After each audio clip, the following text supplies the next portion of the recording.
Silica sand with a particle size between 1/4 to 1/2 millimetre, similar to beach sand, is loaded onto an underground conveyor outside the manufacturing plant. The conveyor takes the sand to a ball mill, where it is ground down to a fine powder. Steel balls tumble around with the sand in a revolving cylindrical grinder.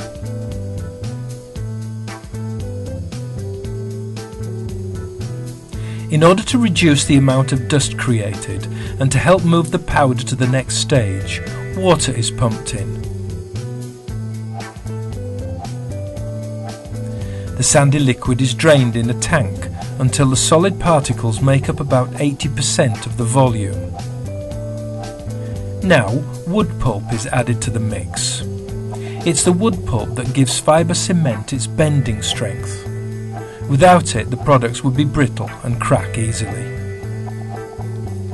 Again, water is added to help mix in the wood pulp and carry the mixture onto the next part of the manufacture process.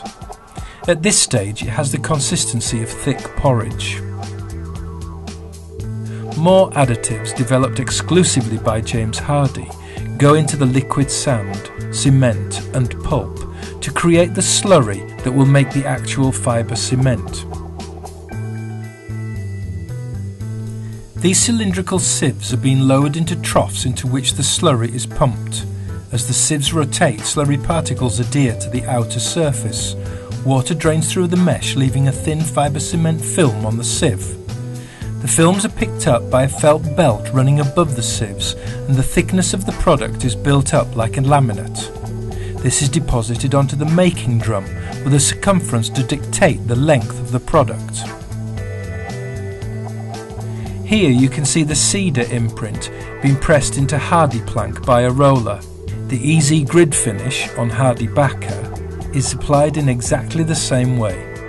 The fibre cement sheet is then water jet cut. A robotic suction head gently picks up the fibre cement products and transfers them to a pallet. They are still fragile and need to be handled carefully.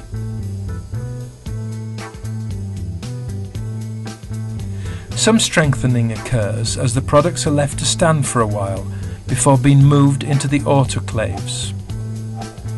Inside the autoclaves, pressurized steam is used to cure the products for 9 hours at 170 degrees Celsius.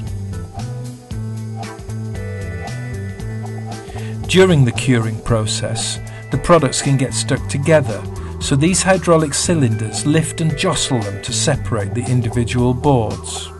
Again, you see strips of Hardie plank being separated, but the process is the same for all the fibre cement products. At this stage, the product must be tested.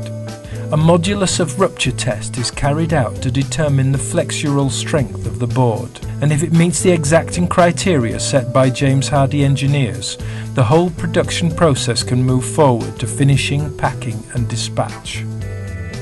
The entire process from raw materials to finished fibre cement products takes 3 days.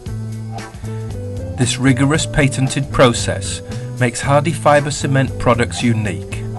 The performance and consistency of James Hardie fibre cement is recognised around the world, making James Hardie one of the most trusted names in construction materials. Unlike our famous fibre cement cladding, Hardie backer cement board plays a supporting role, backing up the finish in many of the world's most beautiful hotels and private homes.